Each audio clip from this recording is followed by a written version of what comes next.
Una persona rica y conocida murió tras caerse por las escaleras. ¿Fue un accidente o más bien un asesinato? Las leyes de la física y un experto en reconstrucción de accidentes dieron con la respuesta.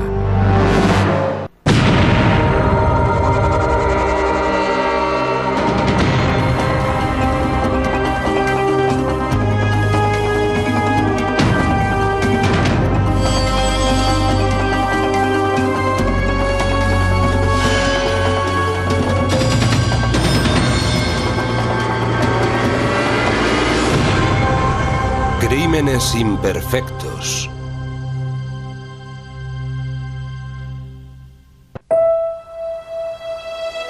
La familia Lucas era muy conocida en Tyler, Texas. El patriarca de la familia, Baker Lucas, poseía un próspero negocio inmobiliario especializado en casas residenciales. Poseía una gran cantidad de propiedades. Era el titular de un boyante negocio inmobiliario. Era tan respetado en el municipio que le propusieron que se presentara para alcalde, cosa que aceptó. Ejerció su cargo de edil entre 1970 y 1978. La familia era dada a donaciones benéficas y participaba tanto en la vida social que Beth Lucas era conocida como la primera dama de Tyler. Era muy sociable, le gustaban las fiestas, pertenecía a un club botánico, a otro literario y a la Symphony League desde su fundación. Ella sería una de las primeras personas, estoy segura, que se inscribiría en ella. Pero la suerte de la familia se truncó de forma dramática en 1985 cuando Baker Lucas murió en un accidente de tráfico. Para Betty Lucas fueron momentos muy duros porque para ella su marido lo era todo. Él era su enlace con todo lo que tenía lugar en Tyler.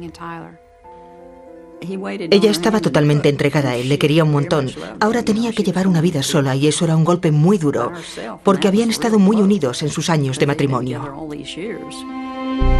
El hijo de Lucas, Steven, se hizo cargo del negocio familiar. Pero las cosas no volvieron a ser las mismas.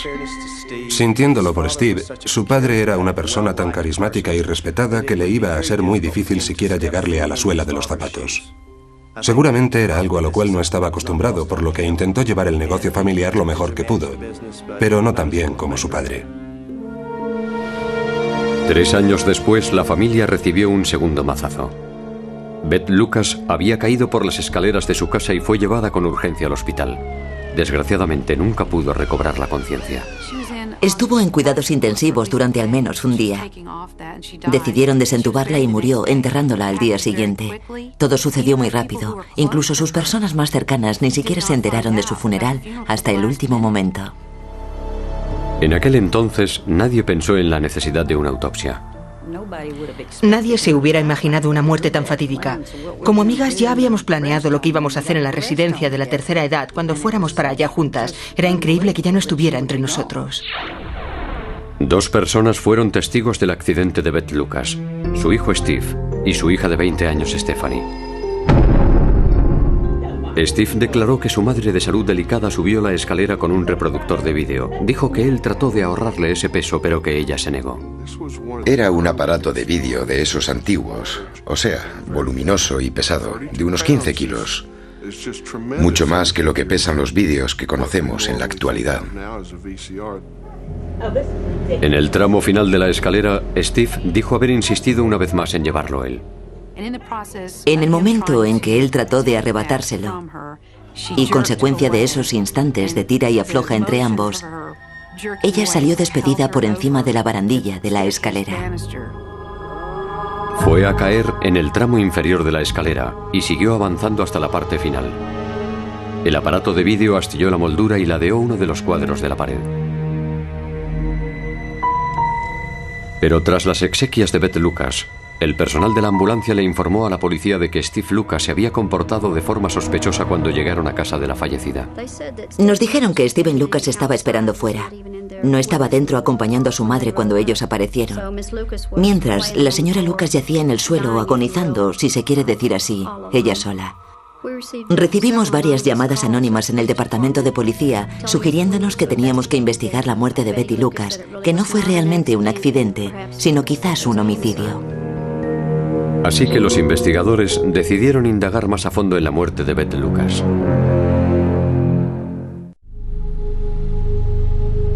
Beth Lucas, La millonaria y persona de sociedad de Tyler, Texas, había muerto tras haberse caído por las escaleras.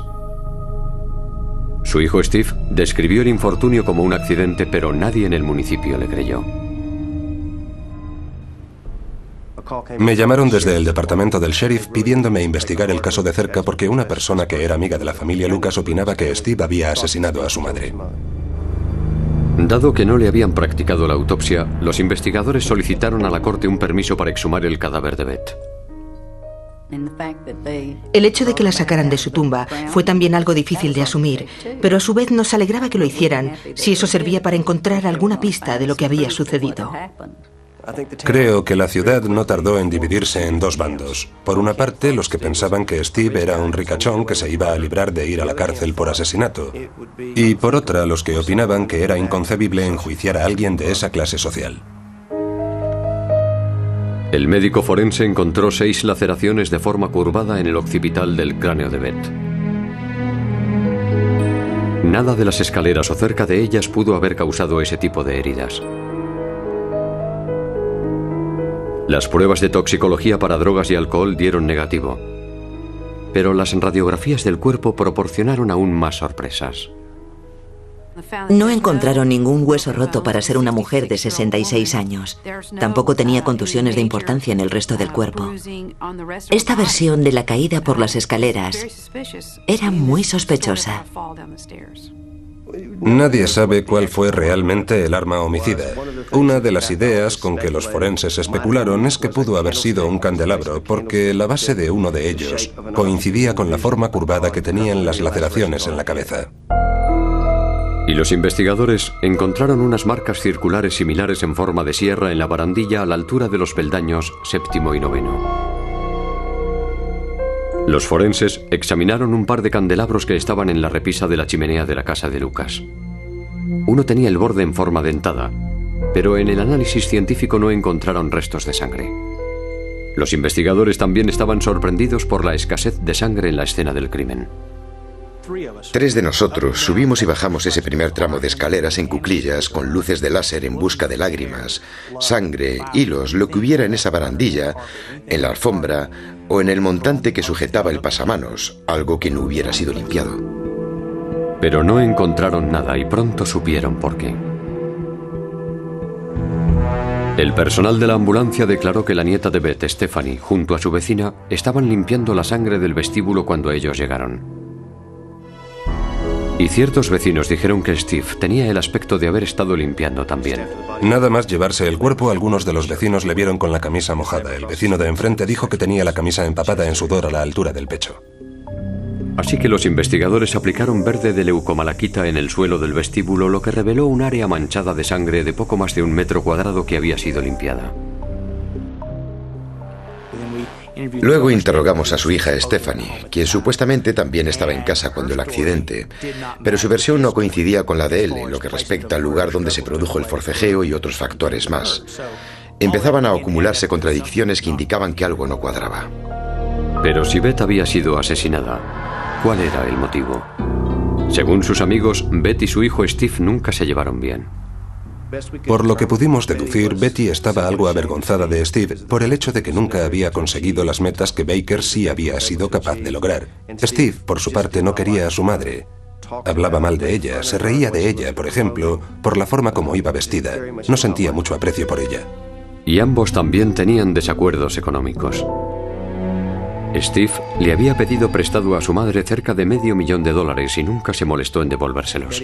La peluquera de Betty, Patsy Denman, informó a las autoridades de que Betty le había contado unos días antes del crimen que estaba más que harta de que Steve fuera incapaz de durar en un trabajo y de representar a la familia como Dios manda, que estaba decidida a retirarle del testamento y que pronto se lo comunicaría.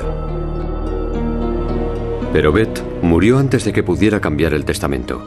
Su hijo Steve y su familia fueron los beneficiarios de un patrimonio valorado en $4 millones. Ahora los investigadores se enfrentaban a un dilema. Tanto el hijo como la nieta de la víctima afirmaban que Beth había muerto por accidente. Sin embargo, las pruebas preliminares sugerían otra cosa. El problema en este caso es que había dos testigos que tenían motivos para mentir. Nosotros dependíamos únicamente de la ciencia forense para corroborar la sospecha de que había sido un asesinato y no un accidente. El problema radicaba en que los investigadores no disponían de muchas pruebas forenses. Para averiguar qué le sucedió realmente a Beth Lucas, los investigadores le pidieron al experto en reconstrucción de accidentes Alan Weckerlin y al físico Mike Andrews que compararan la escena del crimen con la declaración de los testigos.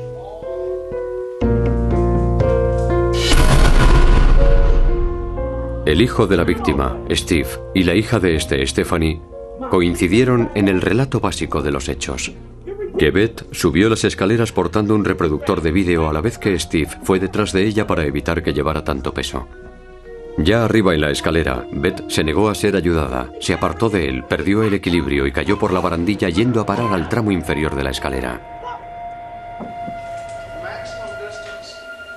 Weckerlin encontró una fisura en la moldura cerca de la que Steve afirmó que había caído ella junto al aparato de vídeo. Pero un examen exhaustivo reveló una contradicción. Me hice con la moldura de madera y el aparato de vídeo. Me llevé ambos objetos a Dallas y los examiné con un microscopio binocular. Con una imagen aumentada pude distinguir claramente que el impacto se había producido de abajo hacia arriba. Ya conocíamos la orientación y la trayectoria del golpe. Si el aparato de vídeo hubiera caído desde arriba, como Steve declaró, hubiera golpeado la moldura en trayectoria descendente y no ascendente. Además, Weckerlin se quedó absorto por lo que encontró al final de los escalones, donde supuestamente se había originado el accidente. Steve y Stephanie dijeron que Beth cayó por encima de la barandilla de aproximadamente 1 metro de alto. Pero si Beth Lucas medía 1,65 de altura, eso significaba que el pasamanos estaba más alto que su cintura, es decir, a más altura que su centro de gravedad. El centro de gravedad en esta investigación era importante, porque no puedes empujar un cuerpo, una persona o un objeto cualquiera por encima de un obstáculo si este último tiene dicho centro de gravedad más alto. Además, cuando Beth se cayó por la barandilla, no fue a parar al suelo del vestíbulo a pesar de existir un hueco de 1 metro de ancho. En vez de eso, salvó esa distancia y aterrizó en la escalera. La altura no describía un ángulo suficiente como para no golpear contra el pasamanos de la escalera e incluso romperlo. Las leyes de la física dicen que cuando un objeto cae, lo hace atraído hacia la Tierra. Por tanto, cada vez que cae un objeto, lo hará siguiendo este principio en una trayectoria vertical. En otras palabras, para que Beth hubiera salvado este vacío, tenía que haber salido despedida cargada con el aparato de vídeo y hacerlo de espaldas a una velocidad de 32 kilómetros por hora. Es decir, a 9 metros por segundo. Su cintura era más baja que la barandilla. Para eso tendría que haberse encaramado al pasamanos y saltar desde ahí, para que lo entendamos. El lugar donde cayó y la forma como lo hizo carecían de sentido. Además, los amigos de Beth no creyeron que ella tuviera la iniciativa de subir cargada con el reproductor de vídeo. Mucha gente dijo que jamás se le hubiera ocurrido subir con el aparato de vídeo. Ella nunca cargaba pesos. Nunca portaba un bolso que pesara mucho. Sabíamos que no tenía sentido que se le hubiera ocurrido coger eso. Era un objeto muy pesado. Es una de las invenciones más ridículas y muchas mujeres entenderán por qué. Betty llevaba puesto un camisón y según parece cogió el aparato de vídeo y subió las escaleras. Cualquier mujer sabe que si portas un objeto similar y lo llevas escalera arriba con un vestido largo, si te lo pisas acabarás cayéndote de bruces. Pero de todas las inconsistencias, la más inaudita para los investigadores era la relativa a la moldura situada a un lado de la escalera en donde Steve dijo haber impactado el aparato de vídeo. Si la trayectoria del impacto era de abajo a arriba, ello significaría que la escena del crimen había sido simulada. Eso contradecía completamente la versión de Steve Lucas y de sus abogados, según la cual el aparato de vídeo salió despedido por encima de la barandilla, golpeando contra la moldura de la pared que iba paralela a las escaleras. Carecía del mínimo sentido. En abril de 1991, Steve Lucas fue arrestado acusado del asesinato de su madre. El jurado popular declaró inocente a su hija Stephanie debido a falta de pruebas. Yo no sé si Stephanie presenció el asesinato, si participó en él o si simplemente estaba en otro lugar de la casa cuando el crimen tuvo lugar.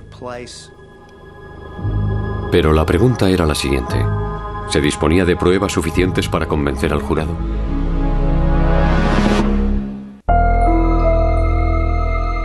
La acusación cree que la muerte de la conocida millonaria Beth Lucas no fue un accidente. Ellos sabían que su hijo Steve estaba pasando serios problemas económicos y que debía cerca de $500,000 a amigos y a entidades financieras. Había pedido prestado dinero a amigos de la familia y en ocasiones no lo restituía. Los bancos le amenazaron con tomar medidas. Estaba desesperado porque veía que las cosas se iban complicando. Y la acusación disponía de testigos que dijeron que Beth estaba al corriente de los endeudamientos de su hijo y se estaba planteando apartarle de la herencia, un patrimonio valorado aproximadamente en $4 millones. El día del asesinato, Steve se presentó en casa de su madre con su hija Stephanie para devolverle el aparato de vídeo que ella le había dejado. La acusación no cree que Beth se atreviera a subir las escaleras con dicho aparato. En su lugar opinan que se originó una discusión, seguramente por motivos monetarios. Cuando Beth empezó a subir las escaleras, la acusación supone que Steve perdió los nervios, cogió el primer objeto que encontró y le golpeó a su madre 6 veces en la cabeza. Al caer, Beth trató de asirse a su propio retrato. Él erró alguno de los golpes que fueron a impactar contra el pasamanos. Steve limpió la sangre del arma homicida y lavó la ropa que llevaba puesta. Luego trató de simular que Beth se había caído mientras transportaba el aparato de vídeo. Para corroborar su versión, fue él mismo quien astilló la moldura. Él pensaría que le había salido todo perfecto. No se planteó que alguien alguna vez iría allí a examinar la marca de la pared y que diría que la trayectoria del impacto era la equivocada. La defensa aportó una recreación por ordenador para demostrar que en la práctica era posible que una persona se cayera de espaldas y fuera a parar contra el segundo tramo de escaleras, tal y como Lucas había descrito. La otra gran cuestión en este caso era cómo fue posible que ella, cargada con un pesado reproductor de vídeo, cayera por un lado de la barandilla. Doy por supuesto que lo llevaría a poca altura sobre su cuerpo y que lo arrastraría consigo durante la caída. Estamos diciendo que el aparato de vídeo la impulsó por encima del pasamanos. Habría que lanzarlo con muchísima fuerza para empujar a una persona al otro lado del pasamanos. Los dos expertos de la acusación dijeron que Beth Lucas hubiera dañado el pasamanos al golpearse contra él de haber caído de esa manera. Pero la barandilla de la escalera no mostró desperfecto alguno. El que no se hubiera roto nada en el pasamanos me hizo pensar que la versión de la defensa no se sostenía en absoluto. No era verdad. Iba contra las leyes de la física. Sorprendentemente, tras semanas de deliberaciones, el jurado no llegó a un veredicto. El primer juicio acabó en punto muerto porque los 8 miembros del jurado votaron empate. Pero la acusación no se rindió. Steve Lucas fue juzgado de nuevo 3 años después. Esta vez la acusación puso mayor énfasis en las pruebas forenses y destacó la importancia de la moldura, que confirmaba su teoría de que la escena del crimen había sido preparada. Había que tener en cuenta lo del pasamanos para comprender la importancia del desperfecto de la moldura en la versión de Steve Lucas. Sacar a colación lo de la barandilla de la escalera en el segundo juicio era un factor clave para conseguir que el jurado viera la animación por ordenador en la que se representaba la trayectoria del aparato de vídeo acorde al relato de Steve Lucas. La acusación también trajo a expertos que corroboraron los hallazgos del médico forense. El otro hecho importante que se produjo cuando subió a testificar el médico forense es que su declaración fue corroborada por el Dr. Charles White, profesor de la Facultad de Medicina de la Universidad Suroeste de Texas, quien a su vez era el director de la unidad de neuropatología. Para él era evidente que se trataba de un homicidio una vez que vio las pruebas forenses. Steve Lucas subió al estrado para asumir su propia defensa, pero no logró convencer al jurado. Subió las escaleras hasta el descansillo y giró hacia la planta de arriba. Cuando se es capaz de demostrar desde el plano científico y forense con un elevado grado de certeza que eso ocurrió de otra manera, que esa hendidura fue hecha adrede desde un ángulo determinado, la declaración del acusado se derrumba por sí sola. En noviembre de 1994, Steve Lucas fue declarado culpable por el asesinato de su madre y sentenciado a 35 años de cárcel. Asistí a 2 de las vistas y vi las pruebas presentadas. Para mí, los forenses estaban muy seguros de sí mismos acerca de este caso porque los otros, la defensa, no pudieron aportar una razón o evidencia lógicas que demostraran que algunos de los forenses habían mentido. Steve Lucas se inventó su relato de los hechos acerca de la muerte de su madre y trató de convencer al jurado de que era verdad. Sin embargo, la ciencia forense demostró que no era cierto y que Beth Lucas había sido asesinada por su propio hijo. Sin la aportación de la ciencia, creo que habría salido absuelto. Si no hubiéramos dispuesto de una prueba objetiva que contradijera lo que Steve Lucas contó, creo que el jurado no lo hubiera tenido muy claro a la hora de condenarle. La ciencia fue determinante en este caso. La ciencia, tanto la física como la medicina, demostraron que él era culpable.